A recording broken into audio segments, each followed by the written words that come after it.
members of her own party over how to handle Brexit, not to mention just about every other major area of domestic policy. Not all of it is exactly helpful.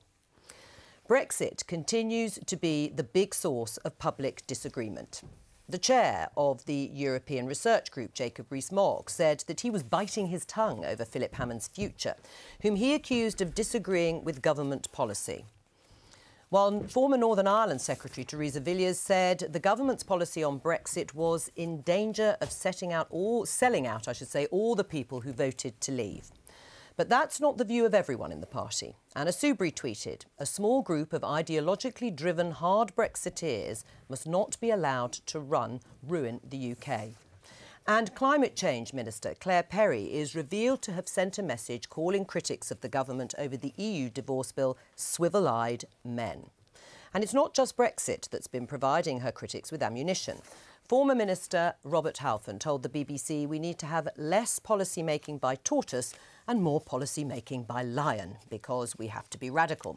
And Heidi Allen accused the old guard of failing to understand why we need to change, adding we need to get a grip and lead. We are letting this country down. Well, to help us make sense of all of this, we're joined now by Kate McCann of The Telegraph and Tom McTague of the website Politico. Welcome to both of you. Kate, first of all, how dangerous is this moment for Theresa May? I mean, is she any more likely to confront a leadership challenge now than she was a few months ago? Well, I think that's the biggest question. And the longer this goes on, the longer Theresa May lurches in some people's eyes from one crisis to another, actually that becomes more likely because, of course, at the heart of this is the number of MPs who are willing to write to Graham Brady to ask for a vote of no confidence in her. Now, at the moment, last week, there was some reporting that that number was around 40. There were around 40 letters in. The magic number is 48. I believe a couple of other letters went in at the weekend. There's maybe one more today. But the question really is, even if that vote happens, are there enough MPs in the House of Commons, in the Tory party, who would vote against Theresa May as the Prime Minister? And actually, I don't believe that's the case. I think what's going on here is that MPs want to send a message to the Prime Minister to say, look, you really need to grasp this issue. And this vote of confidence is a good way of threatening her with that, without actually really doing very much. Right. It seems to me that there has been a change in terms of the amount of pressure being put on Theresa May, because some of the Brexiteers, some of the arch Eurosceptics are becoming increasingly nervous that their vision of Brexit is now not going to be delivered. How do you see it, Tom? Well, it's exactly like that. It's like a game of ping pong we have. When she veers slightly too far to the Remain side, then the Brexiteers get up in arms and say, hold on a second, we need to drag her back this way. And then when she goes too far towards Boris Johnson or Jacob Rees-Mogg now, then you see Anna Soubry and the others, as we've seen on the TV just then. Right, but that makes it very difficult to make a big speech, to follow on from Lancaster House and the Florence speeches, because you're damned if you do and damned if you don't. It does, and interestingly, this morning we've just come out of lobby with the Prime Minister's spokesman. It appears that big speech might be off. We were expecting it to happen later, well, in February. It sounds now like that speech might be about security issues and not about the future of Brexit and the implementation period, which is what a lot of Tory MPs really wanted to see and feel like the party needs to do in order to set out the position and the direction of travel to settle those Brexiteers on the backbenches who are chomping at the bit, really, to see what happens next. I mean, it's also rather ominous when you have to send out senior people in the party, ministers like Matt Hancock and David Lidington, to call for the Tory family to come together. Whenever you have to call for something to come together, you know it is not together in the first place. But this is fundamentally Theresa May's problem, and it stems back to the election. She doesn't have a majority either in Parliament to force the issue. She can't be radical because she has no mandate to be radical. So she has to sit in the middle and try and balance the two sides, and that's her job. Who should she fear most, Kate? I think at the moment the group that Jacob Rees-Mogg is really in control of, the Brexiteers on the backbenches, because actually you've seen from last week how much control and how much of the agenda he's driving at the moment. While Tom's right, there have been interventions from cabinet ministers. Actually, there is a sense in the cabinet that although people are frustrated, they want to try and keep a lid on this. But the question going forward, and this week I think will tell, we've seen the bill come back in the Lords, is whether Tory backbenchers are more concerned with their party or concerned with Brexit. And I think for people like Jacob Rees-Mogg, actually, we've strayed into the territory where Brexit becomes more important than the future of the Conservative Party.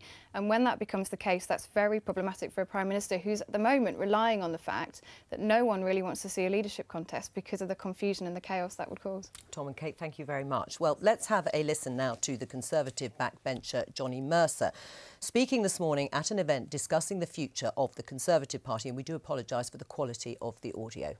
I am of the view that any sort of change of leadership is not helpful at the moment, and I don't support that.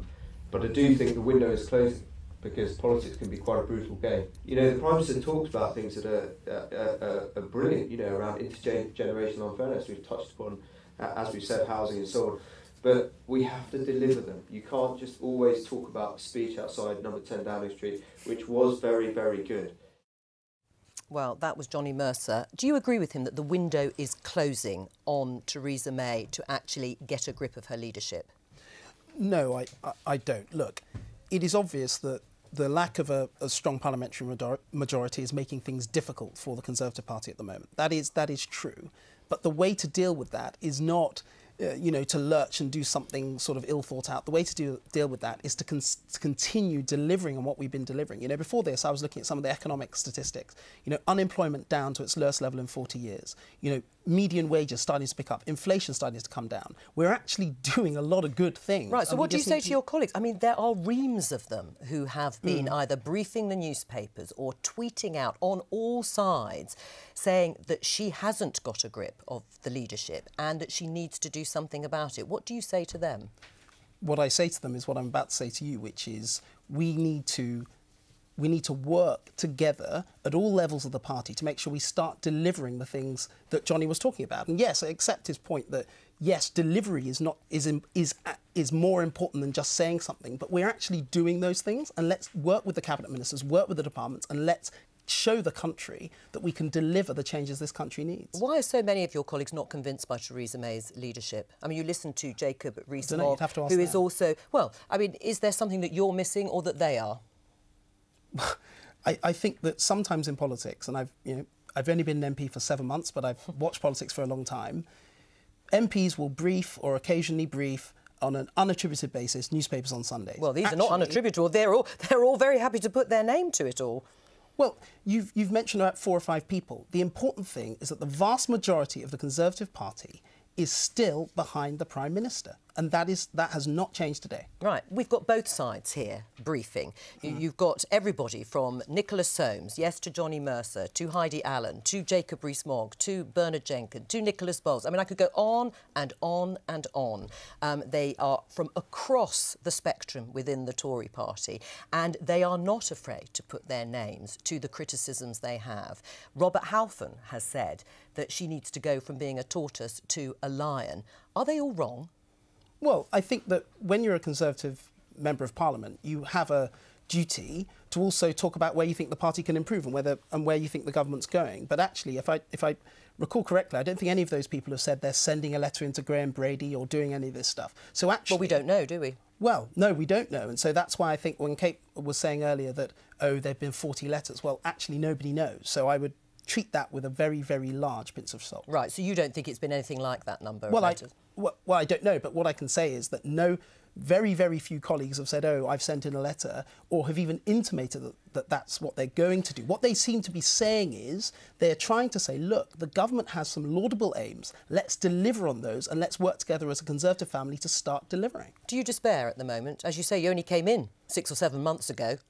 Well, it's not what I expected it was going to be like when I got selected before the election. Obviously, I, like many people, I suspect, like you maybe, felt that we were going to have a large majority, and obviously that isn't the case. So it's been harder than I'd otherwise thought. But look, I work with some immensely talented people, and all the way through the party, and I look forward to doing that every single day. What do you think of Grant Shapps, former He's a near neighbour of mine in my constituency. Is he? Well, not just what do you think of him generally, but what do you think? He's a very nice guy. What do you think of his suggestion that Theresa May should set her exit date, that she should say that she's not going to fight the next general election, whatever? Would that help? No. I don't think Prime Minister should ever do that, frankly. Even if they want to set an exit date 15 years in the future, I don't think that works. What the Prime Minister needs to do is do what she's been elected to do and keep going, deliver the change the country needs. Would you like to hear a speech from her, a big speech, like Lancaster House and Florence, now, in the next couple of weeks on Brexit? What I do think is important is that the government sets out more clearly what its position is for the trade talks, which will start after the transition period. Right.